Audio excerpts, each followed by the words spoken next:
믿습니다. 특별히 하나님은 우리를 사랑하십니다. 믿으시면 아멘.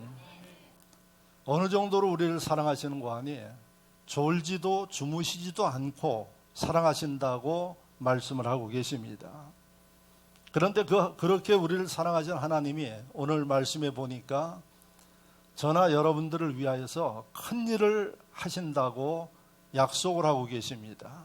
하나님의 말씀은 우리에게 주시는 하나님의 약속입니다. 그런데 오늘 본문에 보니까 하나님께서 큰 일을 하시겠다고 이렇게 말씀을 2번 강조하고 있습니다. 2절 마지막에 보면 그들을 위하여 큰 일을 행하셨다 하였도다. 3절 여호와께서 우리를 위하여 큰 일을 행하셨으니 우리는 기쁘도다. 할렐루야. 그래서 오늘 말씀의 제목이 큰 일을 행하시는 하나님, 바로 말씀을 듣는 여러분들을 위해서 하나님이 큰 일을 행하시는데 그러한 주인공들이 되어지시기를 축원합니다.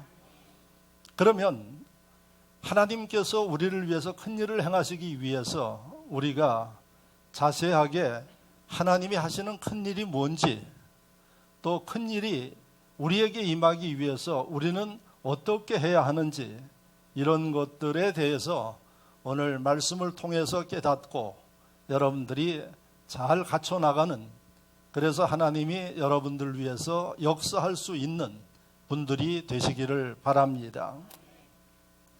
우리가 새로 지금 번역된 성경에는 큰 일로 되어 있는데 그전 사용했던 성경에는 대사다 이런 단어로 되어 있습니다.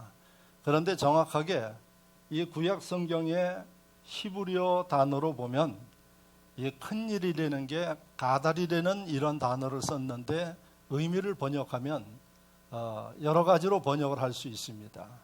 그 가운데 오늘 성경의 번역처럼 큰 일이다 하는 뜻이 있고요. 그 다음에 크게 되다 라는 뜻으로도 번역에 쓸 수가 있습니다. 또 세 번째는 큰 부자가 되다, 이렇게 여러 가지로 번역을 할 수 있는데 가장 심플하면서도 의미 있게 큰 일이라는 단어로 번역해 놨습니다. 그러니까 이 말씀을, 이 단어를 쓴 거는 여러분들을 하나님이 크게 만드시는 이거 큰 일 속에 들어가 있는 거고, 여러분들을 큰 부자로 만드는 거, 이거 다 큰 일이라는 단어 속에 포함이 되어 있는 것입니다. 자, 그러면 오늘 하나님께서 큰 일을 행하시겠다고 하신 이 말씀의 역사적인 배경이 어떤 가운데 이런 말씀을 이스라엘 백성들에게 주셨느냐, 또 그 주신 말씀이 오늘을 살아가는 하나님 백성들에게 하나님께서 어떤 의미로 이 말씀을 우리에게 읽게 하고 듣게 하는가 하는 게 오늘 이 설교의 초점입니다. 그러면 시편의 말씀은 대부분 솔로몬과 다윗이 기록했습니다. 그래서 그 부자가 시편의 대다수의 부분을 기록을 했고, 그 다음에 다윗의 찬양대원이었던 아삽, 이런 사람들이 시편의 말씀을 거의 대부분 기록을 했습니다. 그런데 오늘 126편 이 말씀은 누가 기록했다고 기록은 안 해놨는데 내용상으로 봤을 때에 이 에스라라는 선지자, 학사라고 우리가 부르는데 그 에스라가 이 말씀을 기록한 것으로 그렇게 우리는 보고 있습니다.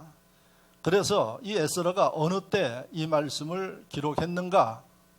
이 말씀을 기록한 에스라는 주님 오시기 전 538년에 이 말씀을 기록했다고 우리가 보고 있습니다.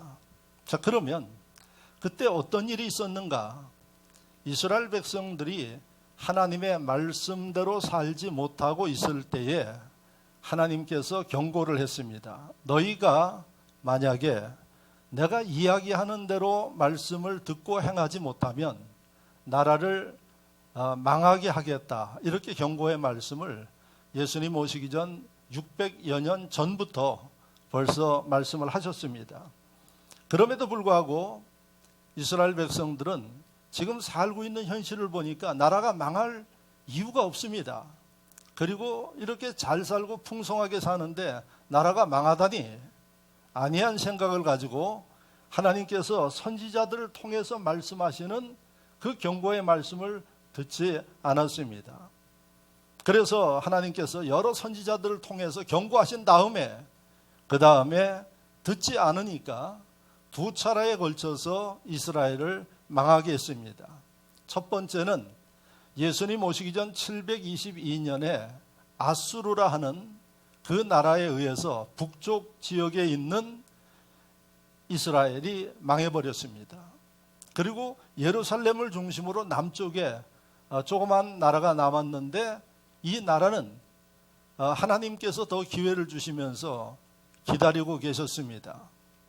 그래도 이 나라도 북쪽에 있는 나라가 망하는 것을 보면서도 하나님 앞에 제대로 신앙생활하지 않고 세속적으로 살아가니까 예수님 오시기 전 586년에 북쪽 나라가 망한 다음에 약 150여 년 정도 지난 다음에 이 남쪽의 유다가 바벨론이라는 나라에 의해서 멸망을 당하게 됐습니다. 그 바벨론은 지금 이라크를 이야기를 합니다.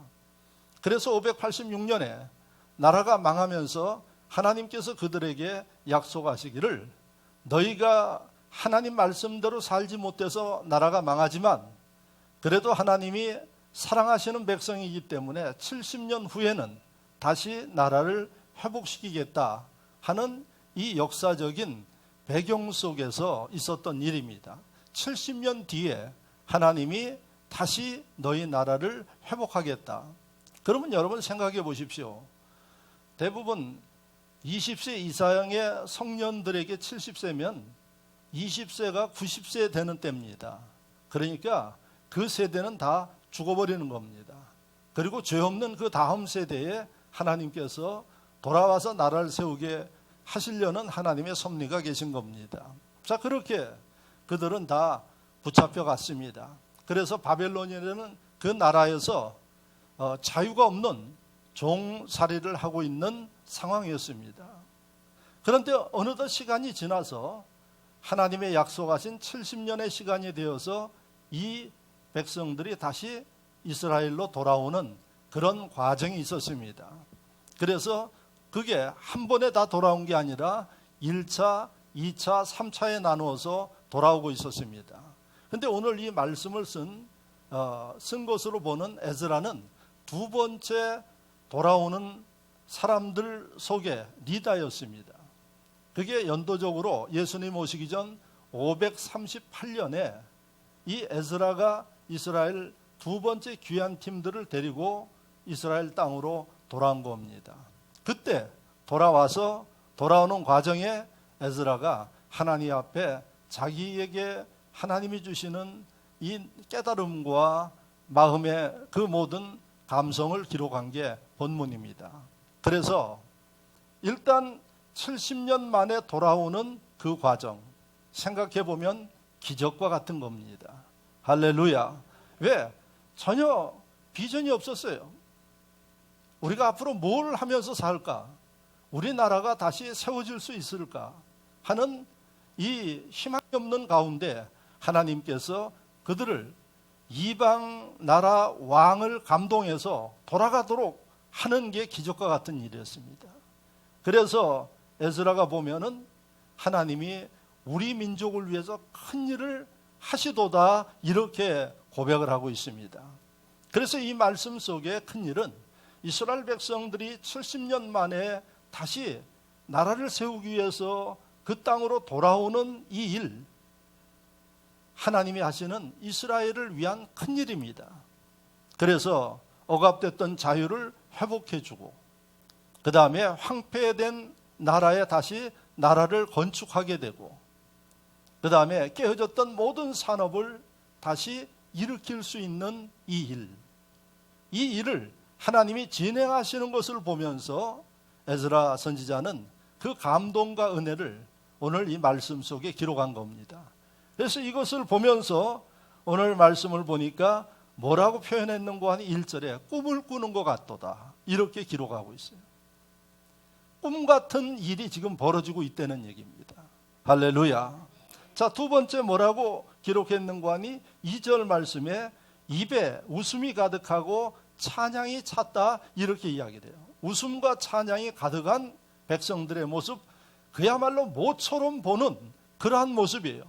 그동안 종살이 하느라고 남의 나라에 가서 눈칫밥을 먹으면서 살던 그들이 진짜 마음 편하게 웃을 수 있고 마음 편하게 그들이 일할 수 있는 이러한 모습을, 큰 일을 한 하나님의 그 섭리 가운데서 지금 느끼고 있는 것입니다. 그 다음에 세 번째 말씀을 보니까 3절에 우리는 기쁘도다. 그래서 뭐 특별한 일이 없어도 그저 싱글벙글하고 좋은 거예요. 자유를 찾은 게 좋은 거예요. 다시 고향으로 돌아오는 게 좋은 거예요. 그래서 3절 말씀을 보면은 그들이 여호와께서 우리를 위하여 큰 일을 행하셨으니 우리는 기쁘도다. 이게 바로 오늘 본문의 말씀이에요. 그러면 하나님이 이 말씀을 저와 여러분들에게 왜 주셨을까요?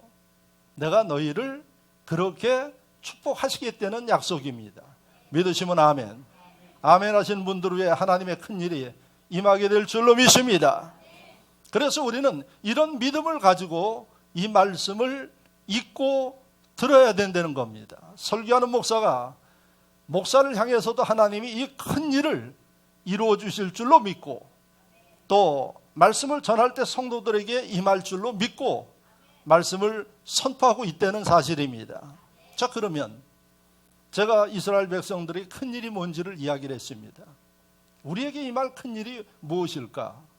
이게 이제 여러분들이 하나님 앞에 희망을 가지고 기도하면서 경험하고 이스라엘 백성들처럼 기뻐하고 항상 하나님의 은혜를 생각하면 싱글벙글하고 이런 삶을 이루어야 될 줄로 믿습니다.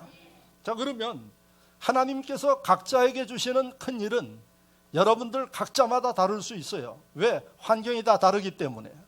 그래서 그것은 여러분들이 하나님이 내게 큰 일을 약속했는데 그게 무엇일까? 이것은 여러분들이 이제 기도하면서 하나님 말씀대로 행하면서 체험하시면 되는 줄로 압니다. 그러면 문제는 하나님께서 이러한 큰 일을 우리에게 약속하셨는데 우리가 하나님 앞에 어떤 자세와 어떤 정신을 가지고 하나님 섬겨 나갈 때 이 큰 일이 우리에게 임하겠느냐 하는 사실입니다. 하나님은 앞서도 이야기했듯이 우리를 사랑하시기 때문에 항상 좋은 것을 주시기를 원해요. 그런데 이스라엘 백성들의 모습에서 봤지만은 그들이 하나님 앞에 하나님이 원하는 일들을 하지 않으니까 주었던 것도 다 빼앗아 버렸습니다. 그렇다면 큰 일을 약속했지만 큰 일이 내 삶 속에, 내 신앙생활 속에 임하기 위해서 우리가 해야 할 일이 있다는 사실입니다. 그것을 오늘 이스라엘 백성들의 모습을 분석하면서 깨닫고 그 다음에 여러분들이 놓치지 말고 지켜나감으로 인해서 하나님의 약속을 경험할 수 있기를 축원합니다. 이 큰 일은 이스라엘 백성들의 모습에서 보니까 그들의 국가의 운명을 바꿔버렸어요. 없어진 나라를 하나님이 있게 만드셨습니다. 할렐루야.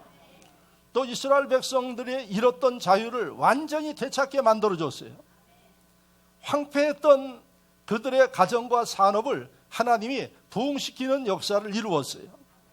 이와 같이 여러분들을 위한 하나님의 큰 일이 여러분들의 인생을 바꾸고, 할렐루야, 여러분들의 생각을 바꾸고 삶을 바꾸는 은혜가 임하게 될 줄로 믿습니다. 그러면 이스라엘 백성들의 모습을 통해서 우리가 어떻게 해야 하느냐 하는 사실입니다. 그 말씀이 5절 말씀을 보십시오. 5절 말씀을 함께 한번 읽어볼까요? 눈물을 흘리며 씨를 겉뿌리는 자는 기쁨으로 거두리로다. 6절 울며 씨를 뿌리러 나가는 자는 반드시 기쁨으로 그 곡식단을 가지고 돌아오리로다. 할렐루야. 큰 일을 약속하신 하나님이 마지막에 결론적으로 말씀하시기를 어떤 사람이 하나님의 이 큰 일의 주인공이 되느냐, 그 말씀을 추격하면 울면서 씨를 뿌리는 사람이 나중에 그 결실을 거둔다. 하나님의 큰 일의 결실을 보게 될 것이다 하는 게 약속의 말씀입니다. 그러면 오늘 이 말씀을 읽으면서 하나님께서 울며 씨를 뿌리라고 하셨는데, 그러면 울며 씨를 뿌리는 게 어떤 의미인가? 이게 바로 우리가 깨닫고 지켜야 할 말씀인 것을 믿으시기를 바랍니다. 이것을 행하면 하나님께서는 약속을 이행해 주십니다. 그리고 여러분들 삶 가운데 지금도 이스라엘 백성들이 경험했던 이 큰 일의 기적과 능력과 축복을 경험하게 될 것입니다. 할렐루야. 자, 그 첫째는 눈물을 흘리면서 뿌려야 할 씨는 여러분들 마음속에 하나님의 말씀의 씨를 뿌려야 함을 깨닫기를 바랍니다. 마태복음 말씀에 여러분들이 씨 뿌리는 비유를 기억하실 것입니다. 씨 뿌리는 비유에서 여러분 사람의 마음밭이 여러 가지가 있죠. 첫째는 돌짝밭과 같은 그런 마음이 있고, 길가와 같은 마음도 있고, 가시덤 불이 잔뜩 끼어 있는 마음도 있고, 옥토와 같은 마음이 있었어요. 예수님의 비유입니다. 여기에 무엇을 뿌려요? 씨를 뿌려. 말씀의 씨를 뿌린다는 거예요. 그래서 뿌렸더니 돌짝밭은 돌이 너무 많이 나서 뿌리를 내리기가 어려워서 뿌리를 내릴 수가 없고, 길가밭은 사람들이 하도 많이 밟아가지고 딱딱해서 뿌리를 못 내리고, 가시밭은 가시의 극성으로 인해서 뿌리를 못 내려요. 그런데 옥토는 뿌리를 내릴 수 있는 좋은 조건이에요. 그래서 옥토와 같은 밭에 씨를 뿌리면 뿌리가 내려지고 싹이 트여지고 열매를 맺는 이런 예수님의 비유를 기억하게 됩니다. 그러니까 여기에서 눈물을 흘리면서 뿌려야 할 씨는 바로 뭔고 하니 하나님의 말씀의 씨다 하는 것을 복음을 통해서 우리가 깨닫게 됩니다. 할렐루야. 그러면 이스라엘 백성들 위에 하나님이 이렇게 큰 일을 행하셨던 이유 중에 하나는 뭔고 하니 이 백성들이 하나님의 말씀의 씨앗을 자기의 마음밭에 뿌렸다는 것입니다. 이게 왜 그렇게 중요할까요? 여러분, 이스라엘 백성들이 망할 때 하나님이 말씀하여도 듣지 않았어요. 말씀하여도 듣지 않았다는 얘기는 마음의 밭에 하나님의 말씀의 씨앗이 뿌리를 내릴 수 없었다는 사실입니다. 말씀의 씨앗이 다 죽어버린 겁니다. 왜 죽어요? 세상 것들에 사로잡혀 있는 그 마음은 길가와 같은 돌짝밭과 같은 강팍한 마음이기 때문에 하나님의 선지자들이 말씀을 해도 말씀의 은혜가 되지 않는 겁니다. 뿌리를 내릴 수가 없었던 것입니다. 그러니 그 마음밭에 말씀의 씨앗이 다 죽어버렸습니다. 그 상태는 어떤 상태일까요? 하나님을 부정하고 하나님의 뜻을 깨닫지 못하는 이러한 강팍한 마음의 상태입니다. 그래서 그들이 하나님 앞에 심판받을 수밖에 없고 이방살이 포로 생활을 하다 보니까 그제서야 그들은 깨닫습니다. 무엇이 잘못됐는지. 그래서 여러분, 이 백성들이 하나님 앞에 회개하면서 들리는 게 뭔고 하니 선지자들의 말씀을 기억하게 되는 것입니다. 과거에 그렇게 외쳤던 선지자들의 말씀이 그리워졌던 것입니다. 그래서 그들 마음속에 하나님의 말씀의 씨앗을 사모하는 이런 마음들이 생기기 시작한 겁니다. 그래서 하나님이 이런 마음들을 보시면서 이스라엘 땅으로 돌아오게 하니까 이들의 삶이 완전히 달라졌어요. 똑같은 땅에 70년 전에는 말씀을 해도 귀찮다 그랬어요. 심지어 여러분, 예레미야 선지자가 회개를 촉구하는 이야기를 하니까 예레미야 선지자 그런 얘기한다고 여러분 이 웅덩이에다 가둬 버렸습니다. 에스겔 선지자가 그런 얘기한다고 여러분 에스겔 선지자를 갖다가 죽이지 않습니까? 이런 일을 했던 그들이 70년 만에 회개하고 돌아오니까 어떤 마음을 갖는고 하니 하나님 말씀이 그리워졌어요. 그전에는 말씀을 들으면 듣기 싫고 말씀을 들으면서 세상 생활을 생각을 하게 되고 엉뚱한 생각하게 되고 말씀을 들으면서 졸고 이랬던 심령들이 하나님의 말씀이 그리워졌던 거예요. 어느 정도로 그리워졌느냐?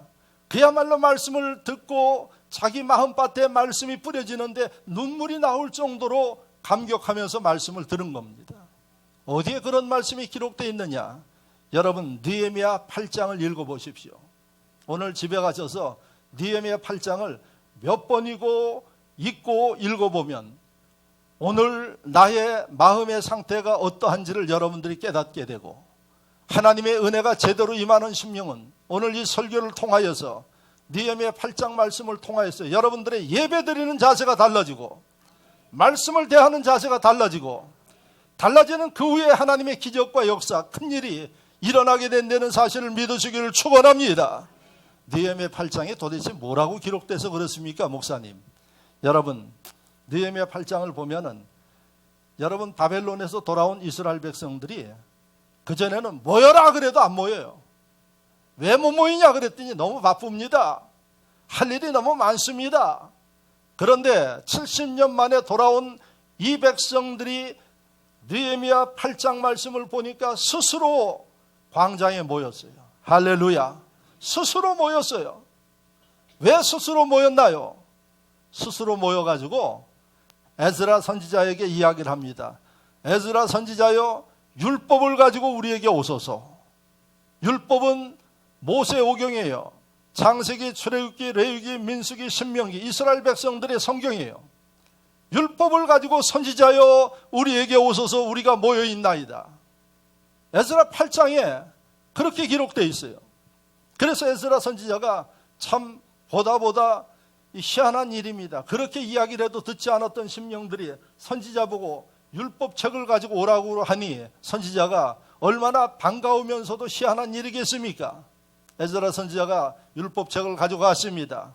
그리고 그 율법책을 읽기 위해서 성경을 폈습니다. 성경을 폈더니 에스라 8장 이 5절 말씀에 보면 성경을 피는 순간에 이스라엘 백성들이 광장에 모였던 모든 사람들이 다 일어났어요. 할렐루야. 한번 상상해 보십시오. 왜 일어났어요? 하나님의 말씀에 대한 경외로움, 사모함 때문에 자리에 앉아있는 게 죄송스러워서 일어났던 것입니다. 모든 사람들이 5절 말씀에 보니까 일어났어요. 성경을 펴는 순간에. 그 다음에 여러분, 이 에스라 선지자가 말씀을 읽기 시작했습니다. 그게 6절 말씀에 나오는데 말씀을 읽었더니 성경에 기록된 그대로 제가 말씀드리면 그 수문 광장에 모였던 모든 백성이 아멘, 아멘 하고 말씀을 읽을 때마다 아멘, 아멘 하고 소리쳐 외친 것을 6절 말씀에서 기록하고 있어요. 그전에는요, 말씀을 읽어도 대꾸가 없었어요. 그랬던 심령들이 하나님 앞에 회개하고 큰 일을 경험하고 나더니 말씀을 읽으면 그 다소리가 끝나기가 무섭게 아멘 하는 정도가 아니라 아멘, 아멘 하고 하는 모습이 느헤미야 8장 6절에 기록되어 있습니다. 놀라운 변화 아닙니까? 그들이 왜 아멘, 아멘 할까요? 하나님 말씀이 맞습니다. 하나님 말씀을 사모합니다. 여러분, 사람들이 맛있는 음식을 먹을 때 어떻게 먹습니까? 쩝쩝거리면서 먹습니다. 특히 한국 사람들은 이 소리내서 음식 먹는 게 특징이라고 이야기를 합니다. 외국 사람들이 좀 그렇게 좀 안 먹었으면 좋겠다고 이야기를 합니다. 외국 사람들은 아무리 뜨거워도 그렇게 먹는 게 없어요. 그래서 저도 한국 사람이라서 라면 먹고 그러면 후루룩 하는 소리 나서 이걸 좀 고쳐보려고 그러는데 안 되더라고, 잘 이게. 그렇게 어려서부터 습관이 됐는데, 근데 외국 사람들은 그런 소리 안 내고 먹거든요. 근데 한국 사람들은 광고에서 보면은 후루룩 소리를 내면서 먹어야 이게 또 맛있는 것처럼 그 광고 찍는 모습들을 봅니다. 여러분, 맛있는 거 먹을 때 우리가 그렇게 먹어요. 그렇게 하나님의 말씀을 이들이 받아들이는 모습을 보면 얼마나 사모하고 갈급한 마음으로 받아들이는지 아멘, 아멘 하는 이 모습을 여러분들이 보세요. 근데 오늘날 교인들의 모습들을 보면 아멘이 다 죽어버렸어요. 그 얘기는 무슨 얘기입니까? 말씀이 맛이 없다는 얘기입니다. 그래서 하다못해 목사가 시켜요. 아멘, 아멘 하라고. 왜? 입술로 시인하는 대로 되기 때문에 그렇습니다. 할렐루야. 이제 아멘도 좀 제대로 잘 하십시오. 예? 느헤미야 8장 6절에 그렇게 기록되어 있어요. 이스라엘 백성들이 아멘 아멘 하면서, 여러분 제가 그 모습을 상상해 보라고 하는 이유가 하나님이 감동하실 수밖에 없어요. 자기들 마음속에 잃어버렸던 복음의 말씀의 씨앗을 사모하면서 하나라도 더 뿌리기 위해서, 하나라도 더 자기 마음에 갖기 위해서 사모하는 이들의 모습, 하나님이 감동하신 겁니다. 그래서 그동안 가졌던 노여움을 푸시고 이 백성들에게 큰 일을 행하신 거예요. 그런데 여러분 3절, 느헤미야 8장 3절을 보면은 이스라엘 백성들이 몇 시부터 모였는가 하니 새벽부터 모였어. 그래가지고 정오될 때까지, 아침도 안 먹었어요. 제가 보니까 정오될 때까지 그 여러 시간 동안 모여서 말씀을 듣고 아멘 아멘 하면서 이렇게 움직이는데 지치지도 않나 봐요. 그런 모습으로 하나님의 말씀을 자기의 마음밭에 뿌리기 위해서 노력하는 이들의 모습을 여러분들이 보셔야 된다는 이야기입니다. 그래서 하나님이 이들의 모습을 보시고 감동하신 하나님, 큰 일을 행하실 만하다, 이렇게 생각되어집니다. 할렐루야. 그렇다면 이 말씀이 살아있음을 믿으십니까? 지금도 이 마음을 믿으십니까? 똑같이 하시라는 얘기입니다. 그러면 여러분 지금도 하나님의 말씀을 우리가 이런 마음으로 사모해야 된다는 얘기입니다. 모이십시오. 성경에도 말세가 될수록 너희는 모이기에 힘쓰라고 분명히 말씀하셨는데 안 모여요. 그리고 여러분 옛날 같지 않습니다. 그러니까 교회들마다도 그전에는 부흥회도 봄에 하고 가을에도 하고 그러는데 하도 안 모이니까 이제 가을만 하더니 가을도 안 하는 교회들이 많아요. 왜? 부흥회를 해도 외부에서 손님이 와도 교인들이 안 모이니까 목사가 피곤하기만 해요. 그러니까 안 합니다. 요즘에는. 여러분 이 세태를 보시라는 얘기입니다. 이스라엘 백성들이 말씀에 대해서 그렇게 무감각할 때 그들의 삶이 어떻게 됐는가? 가장 바닥이었어요. 그런데 이들이 하나님의 말씀을 이런 마음으로 새벽부터 정오까지 누가 권면하지 않는데도 모여서 성경을 읽으라 그러고 말씀을 받고 했더니 바닥이었던 그들의 삶이 점차적으로 부흥되게 되는 하나님의 위대한 일을 경험한 사실을 여러분들이 기억하시기를 축원합니다. 그래서 오늘날 하나님의 이런 역사를 여러분들이 사모한다면 이스라엘 백성들처럼 눈물로 하나님의 말씀을 사모하고 하나님의 말씀을 자신의 터밭에 뿌리기 위해서 여러분 노력하는 심령들이 되어질 때, 이런 영성이 회복되어질 때 하나님이 바닥의 인생을 높여주는 인생으로 바뀌게 한다는 사실을 기억하시기를 축원합니다. 축원합니다. 여러분 주일 저녁마다 제가 120년, 150년 전에 대한민국에 해외 선교사들이 들어와서 어떻게 복음을 전했고 활동을 했는가를 말씀을 드렸습니다. 지난 주간에는 하디 목사에 대한 말씀을 드렸습니다. 감리교 선교사면서 의사 선교사예요. 원산에서 하디가 활동을 하면서 강원도 지역에 교회를 여러 교회 세웠습니다. 이번 7월 달에 우리가 단기 선교 가는 데가 양양인데, 양양에서 제일 큰 교회 양양교회를 하디 선교사가 120년 전에 복음을 전해서 세운 그 교회가 양양 순복음교회에서 한 5분 거리에 있어요. 여러분들이 이제 저하고 함께 가볼 겁니다. 여러분 그 하디 선교사가 하나님 앞에 회개했어요. 어떤 회개를 했는가 하니, 하나님, 제가 한국에 와서 의사 선교사로 활동하면서 제 마음속에 한국 사람들을 너무 무시했습니다. 왜? 서양인 자기들이 하는 걸 살아왔던 모습과 지금 비교하니까 야만인 수준이에요. 그래서 선교사들이 한국 사람들을 좀 무시한 그런 마음들, 우월감을 가지고 있었어요. 그런데 하디 선교사가 하나님 앞에 기도하면서 깨달은 거예요. 다 하나님 백성이고 그러한데 너는 왜 한국 사람들에 대해서 그런 생각을 가지고 있느냐? 이걸 하나님 앞에 회개한 거예요. 그런데 하나님이 그냥 자기만 알고 회개하는 그것으로 놔두지 않으셨어요. 어떻게 하셨는가 하니, 하디 선교사가 여자 선교사들하고 요한복음을 공부하고 있었어요. 그런데 거기에서 하디 선교사가 깨달은 거예요. 하나님의 그 말씀을. 그리고 그 성경 공부가 커져가지고 일반인들도 모여서 성경 공부하고 기도하기 시작하는데 하디 선교사가 거기서 벌떡 일어나서 간증을 한 거예요. 나는 여러분 회개합니다.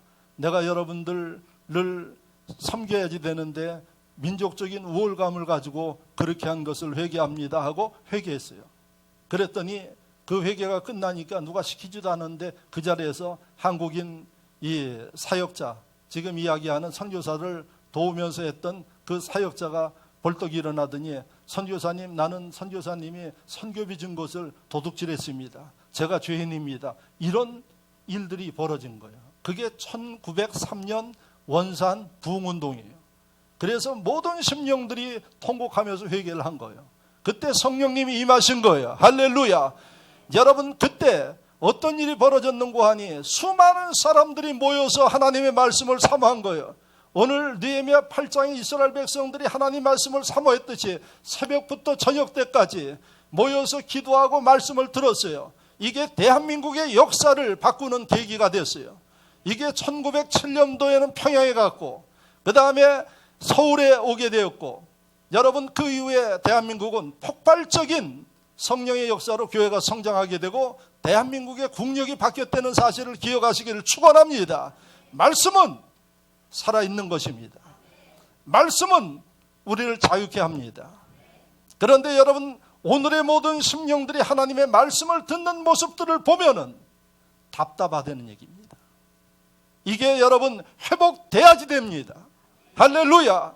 말씀을 들으면 감동이 있고 말씀을 들으면 회개할 줄 알고, 그리고 하나님 앞에 내가 죄인입니다, 하나님 말씀대로 살지 못한 것을 용서해 주십시오 하는 고백할 수 있는 심령들이 되어질 때 하나님은 여러분들의 인생을 바꿉니다. 여러분들이 고민하는 환경을 바꿉니다. 여러분 근심할 필요가 없는 겁니다. 그러므로 첫 번째 우리가 해야 할 일은 하나님의 말씀을 눈물로 자기의 그 마음밭에 뿌리는 작업들을 하십시오. 그래서 말씀을 들을 때 여러분 하나님의 감동과 역사를 느낄 수 있을 때 하나님의 기적이 여러분들 가운데 일어나는 것입니다. 여러분, 우리가 좋은 일을 경험하면 어떤 마음을 가질까요? 입이 간질간질해서 못 견디겠어요. 자랑하고 싶어요.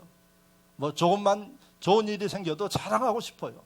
그 뭡니까? 말씀을 통해서 내가 은혜를 받으면 가만히 있을 수가 없는 거예요. 옆에 사람에게 전해줘야지 돼. 할렐루야. 하나님의 말씀의 위대함을 여러분들이 전하는 이런 인물들이 되어질 때 하나님은 지금도 여러분들을 기다리고 계십니다. 지금도 여러분들을 축복하기를 원하고 계십니다. 그런데 무슨 생각하나요? 엉뚱한 생각하고 있어요. 하나님 앞에 예배드리면서 인간적인 생각을 하고 있어요. 여러분들의 육신의 고민거리를 가지고 한숨 쉬고 있어요. 이제 이 말씀을 들으면서 이스라엘 백성들의 모습을 통해서 우리가 바뀌어야 할 때가 됐다고 생각합니다. 하나님의 말씀에 능력이 임하면 여러분들 어떤 문제도 풀어줄 수 있습니다. 말씀이 자유케 한다고 말씀하고 있습니다. 말씀으로 기적이 일어날 수 있는 것입니다. 그러므로 여러분 말씀을 사모하는, 말씀을 들을 때 감동이 있는 이런 여러분들의 영성을 회복할 수 있기를 주의 이름으로 축원합니다. 두 번째, 여러분들이 눈물의 씨앗을 뿌리는 게 뭘까요? 여러분들의 눈물의 기도를 뿌려야 된다는 사실입니다. 4절 말씀 보십시오.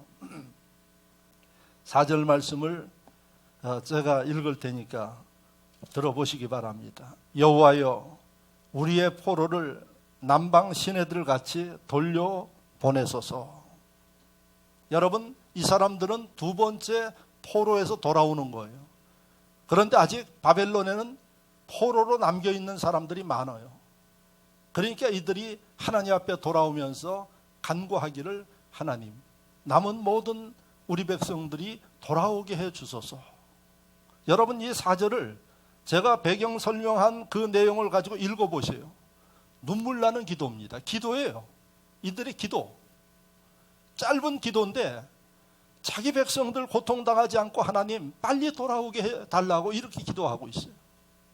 그런데 여러분, 이 백성들이 정신을 차리고 나니까 어떻게 기도했느냐? 하나님 앞에 눈물로 기도하는 그런 모습을 여러분들이 보게 됩니다. 이스라엘 백성들이 바벨론에 잡혀가 가지고 그발 강가라는 그곳에 모여 살게 했어요. 그러니까 유프라데 강, 지금 이라크에 흐르고 있는 유프라데 강의 지루인데 그쪽에 유대인들을 다 모아서 살게 한 거예요. 여러분, 좋은 그 환경 속에 있는 도성에 들어가서 살지 못했어요. 도성에 들어가서 살던 사람들은 여러분들이 잘 아는 다니엘과 똑똑한 사람들, 쓸만한 사람들 들어가고 나머지는 종노릇하고 집단 생활을 하게 했어요. 한번 생각해 보십시오. 잘 먹고 잘 살던 나라를 잃어버렸어요. 가정도 풍지박산됐어요. 이제 언제 돌아갈지 몰라요. 그리고 거기서 생활하는 게 종노릇하니까 자유롭게 활동하다가 내가 자고 싶을 때 자고 일하고 싶을 때 일했던 사람이, 여러분, 억압 가운데 일하는 그들의 그 삶을 생각하면 답답한 겁니다. 그래서 여러분, 그들이 그발 강가에서 자기 나라를 바라보면서 하나님 앞에 회개하고 눈물로 날마다 기도한 거예요. 하나님, 우리가 잘못했습니다. 하나님, 우리를 용서해 주십시오. 하나님, 우리를 돌아가게 해 주십시오. 물가에서 그렇게 기도한 거예요. 그게 그발 강가예요. 여러분, 얼마나 답답하겠어요. 돌아갈 희망이 없는 거예요. 나오는 게 눈물밖에 없었어요. 제가 워싱턴에 설교하러 갔더니 저녁 집회 전에 저를 허드슨 강에 이 강가에 있는 음식점에 그 교인들이 초대를 해가지고 음식을 대접해서 그 허드슨 강 경치 좋은 데서 음식을 먹는데 저한테 그런 얘기를 해요. 목사님, 저희가 이민 온 지 벌써 제가 10몇 년 전에 가서 설교할 때인데 25년이 됐는데 제가 여기서 많이 울었습니다 그래요.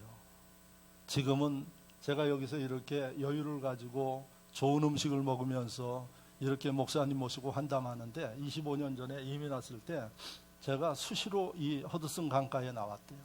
그리고 여기에서 대한민국 하늘을 바라보면서 얼마나 많이 울었는지 모른대요. 왜 그렇습니까? 그랬더니 첫째, 참 한국에서 살 때가 그렇게 좋았는데 이민 와가지고, 그분이 의사예요. 의사인데 이민 와가지고 여기서 얼마나 잘 살았겠어요? 그래가지고 여기 와가지고 별별 일을 다 하면서 사는데 눈물이 나더래요. 그래서 종종 그 강가에 나와서 달을 보면서 그렇게 울었대요. 지금도 제 가슴 속에 생생하게 기억이 돼요. 그때는 이제 음식점도 하고 제법 살만한 그런 수준이 되었어요. 그래서 제가 허드슨 강가에 우리 교민들이 고향이 그리울 땐 거기 나와서 그렇게 많이 울었대요. 그런 얘기를 들은 저는 그발 강가에 있는 유대인들이 하나님 앞에 얼마나 울면서 기도했겠는가 하는 것을 느껴져요. 그렇게 울며 기도했어요. 그리고 여러분, 돌아온 그들이 4절에 남아있는 그 백성들을 위해서 눈물로 기도하는 게 본문이에요. 그러니까 하나님이 이 백성들의 눈물의 기도를 보신 거예요. 그리고 하나님이 과거를 다 용서하시고 큰 일을 행해 주신 겁니다. 특별히 하나님은 성도의 눈물의 기도에 약화되는 사실을 여러분들이 기억하십시오. 목사님, 어디에 그런 말씀이 기록되어 있나요? 기록이 되어 있죠. 여러분들이 열왕기 하 20장을 보면 눈물에 기도한 히스기야 왕이 나와요. 남자가 눈물 흘리는 거 이게 쉬운 일이 아니잖아요. 근데 히스기야 왕이 하나님 앞에 눈물로 기도했어요. 왜 눈물로 기도했나? 이사야 선지자가 시한부 선고를 했어요. 하나님이 당신을 곧 데려가니까 이제 죽을 준비를 하고 인생을 정리하십시오. 시한부 선고를 한 거예요. 그러니까 히스기야 이 왕이 보니까 기가 막혀요. 이제 살만하고 이 할만한데 죽어야 되니까. 그래서 히스기야 왕이 집에 돌아와서 어떻게 힘이 다 빠졌어요. 앉아있을 힘도 없어요. 죽는다 하니까. 그래서 여러분, 벽을 향해서 누워서 하나님 앞에 하염없이 눈물을 흘리면서 기도했어요. 그 기도 어떤 기도일까요? 살려주십시오 이거 아니에요. 하나님, 지금까지 제가 하나님을 섬긴 거 내가 어떻게 했는지를 기억해 주십시오. 이렇게 기도했어요. 여러분, 기도하는 거 어렵다고 생각하는데 기도하는 거 어렵지 않아요. 여러분들 마음속에 절박한 마음을 하나님 앞에 있는 그대로 기도하면 하나님이 여러분들 기도를 들으십니다. 그렇게 기도했어요. 살려주십시오. 살려주면 내가 뭘 하겠습니다. 이런 얘기 안 했어요. 하나님, 지금까지 제가 하나님 어떻게 섬겨온 건지 그거를 기억해 주십시오. 그리고 눈물을 쭉 흘리는 히스기야의 그 기도가 열왕기하 20장에 기록되어 있어요. 그런데 하나님이 그 기도를 들으셨어요. 할렐루야! 할렐루야! 아멘을 그렇게 잘하라고 그래도 반응이 없어요, 여러분들. 그래서 곧 죽어야 할 사람이 15년을 더 수명을 연장받았어요. 할렐루야! 이런 역사가 있기를 축원합니다. 누구에게? 하나님 앞에 눈물의 기도가 있는 사람들 위에 역사한다는 거예요. 어느 분이 그럽디다. 목사님, 요즘엔 저는 눈물도 안 나옵디다 그래요. 눈물도 안 나면 죽어야지 돼 이제. 죽음을 앞두고 있는 사람은 눈물 안 나와. 이제 나중에 있던 눈물 조금 흘리면서 죽어 이제. 마지막에 죽을 때 보니까. 여러분, 건강하다는 얘기는 뭔가 아닌 감성이 살아있는 거예요. 건강한 신앙이라는 얘기는 내가 그래도 하나님 앞에 섰을 때 죄송스럽고 하나님 앞에 섰을 때 기도할 때 기쁨의 눈물도 흘릴 줄 알고, 할렐루야, 내가 잘못했으면 회개의 눈물도 흘릴 줄 알고, 그래서 하나님이 그 눈물을 소중하게 보는 거예요. 왜? 진정성으로 보기 때문에 그래요. 근데 기도도 안 하죠. 눈물 흘릴 이유가 없어요. 기도하기는 하는데 여러분, 감성이 메말랐으니까 눈물이 나와야 안 나오지. 감성이 메말랐다는 얘기는 뭘까요? 은혜가 없다는 얘기예요. 하나님의 은혜가 임하면 하나님 앞에 감사하면서 여러분들이 감격할 줄 알아요. 그리고 하나님 앞에 설 때마다 은혜가 있는 심령은 죄송해요. 그래서 죄송한 나를 이렇게 살려주시고 돌봐주신 하나님 은혜를 생각하면 내가 눈물을 짜려고 그러지 않아도 눈물이 나오게 돼 있어요. 바로 이스라엘 백성들이 하나님 앞에 사랑받고 큰 일을 경험하게 된 이유는 눈물의 기도가 있었다는 사실을 기억하시기를 축원합니다. 눈물의 기도가 마른 여러분들, 그게 여러분들의 삶을 핍절하게 만드는 원인이라는 사실을 기억하십시오. 여러분들이 아무리 노력하고 빨빨거리고 돌아다녀도 하나님이 돕지 아니하면, 하나님이 열지 아니하면 여러분 열리지 않습니다. 오늘 두 번째, 눈물의 기도를 하나님이 보신다는 사실을 기억하시면서 이것을 회복할 수 있기를 주의 이름으로 축원합니다. 마지막으로 세 번째, 눈물의 씨앗이 뭘까요? 이스라엘 백성들의 눈물의 봉사를 이야기합니다. 할렐루야. 성도가 하나님 앞에 눈물 흘리면서 하는 그 봉사, 하나님이 다 보고 계십니다. 그 이스라엘 백성들이 어떻게 그렇게 봉사를 했는가 생각해 보십시오. 여러분, 완전히 쑥대밭이 된 그 나라의 이스라엘 백성들이 70년 만에 돌아와요. 돌아와서 보니까 기가 막힌 현실이에요. 그래서 여러분들이 에스라 성경을 읽어보면 에스라가 돌아와가지고 어떻게 이것을 회복해야 다시 복권해야 할 것인가를 둘러보기 위해서 저녁 시간대 내내 다니면서 둘러봐요. 그 기록이 에스라에 기록되어 있는데 기가 막혀요. 어디서부터 손을 대야 할지 모르는 상황이에요. 여러분, 그런 곳에 와가지고 그들이 다시 복권 작업을 하는 그들을 얼마나 힘들었겠어요. 그리고 그들이 와가지고 자기 집을 먼저 지은 거 아니에요. 하나님의 성전을 먼저 지었어요. 여러분, 황폐가 된 그곳에 다시 성전을 짓고 밤에 나가서 돌아보고 이렇게 하는 그들 얼마나 힘들었겠어요. 그래서 그들이 그 일을 하면서 하나님 앞에 눈물을 흘리면서 했어요. 그 눈물은 두 가지예요. 첫째는 힘이 들어서 흘렸어요. 두 번째는 감격의 눈물이었어요. 그래도 하나님, 이렇게 돌아와서 하나님 앞에 일할 수 있도록 도와주심을 감사합니다. 감사합니다. 감격의 눈물이 있었어요. 여러분, 하나님께서 이스라엘 백성들의 낮 새벽부터 밤늦게까지 이렇게 눈물 흘리면서 봉사하는 이 모습을 보신 거예요. 오늘날에도 하나님이 이 모습을 보시면 기적을 이루어 주십니다. 여러분들이 이런 모습을 보시면 인생을 바꿔놓습니다. 여러분, 많은 분들이 봉사하면서 힘들고 어려움을 이야기하는 경우들이 있어요. 봉사는 힘든 겁니다. 내 없는 시간도 드려야지 되죠. 내 물질도 드려야지 되죠. 내 육신도 드려야지 되죠. 힘들어요. 그런데 여러분, 하나님께서 축복하는 지혜로운 심령은 그런 얘기하지 않습니다. 사람들에게 그런 얘기하지 않습니다. 하나님 아시지요? 제가 얼마나 힘들게 하나님 섬기는지 아시지요? 하나님이 그 마음과 그 눈의 눈물을 보시는 겁니다. 그리고 하나님이 그 눈의 눈물을 걷어주시고 그 마음에 위로해 주시고 그 육신에 힘을 주시고 미래에 큰 일을 행하시는 하나님, 그게 바로 오늘 본문의 이스라엘 백성들을 통해서 우리가 깨달아야 할 것임을 믿으시기를 축원합니다. 그러므로 하나님 앞에 봉사하는 거 여러분 희망을 가지십시오.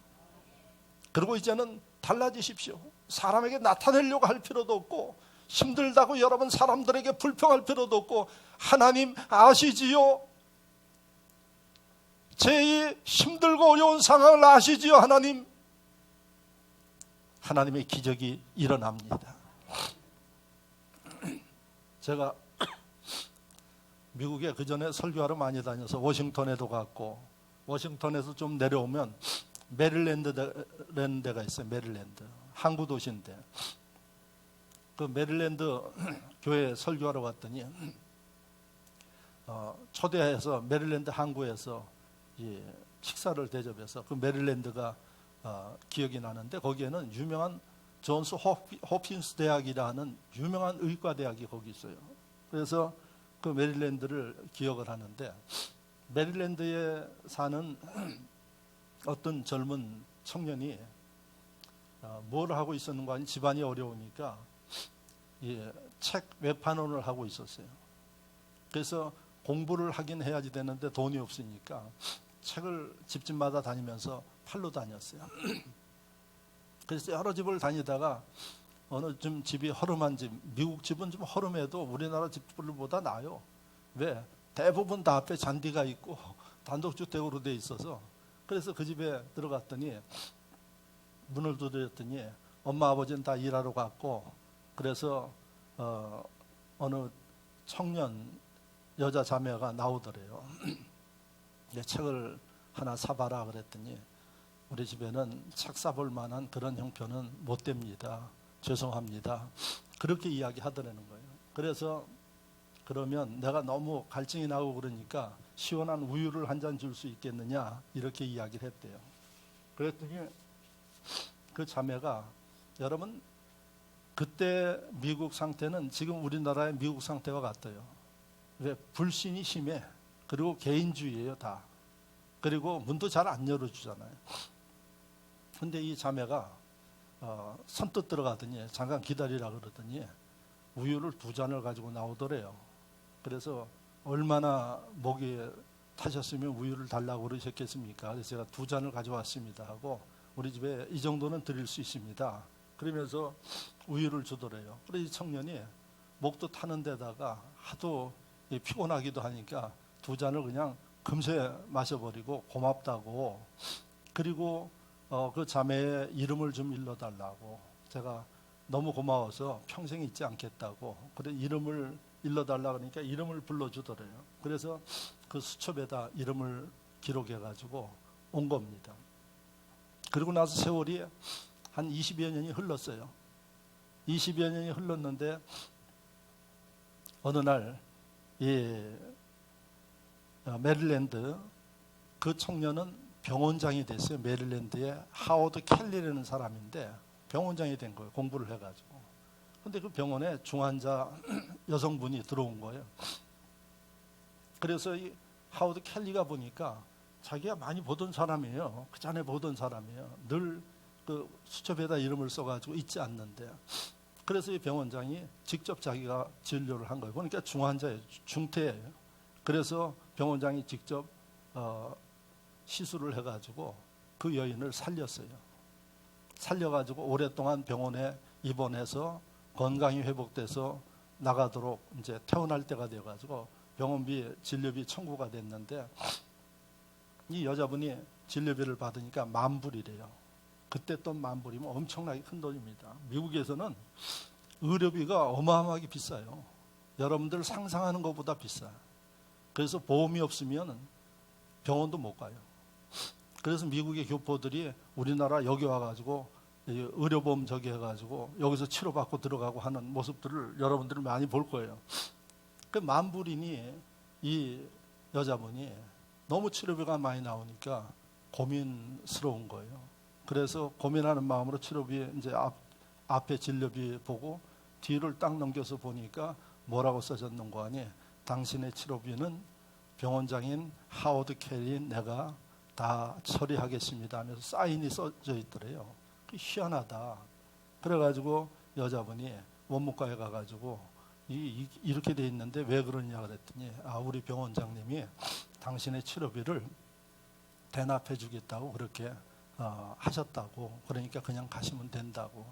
그래가지고 알아보니까 하워드 켈리가 그 서적 외판원으로 왔을 때 우유 2잔을 받은 사람이에요.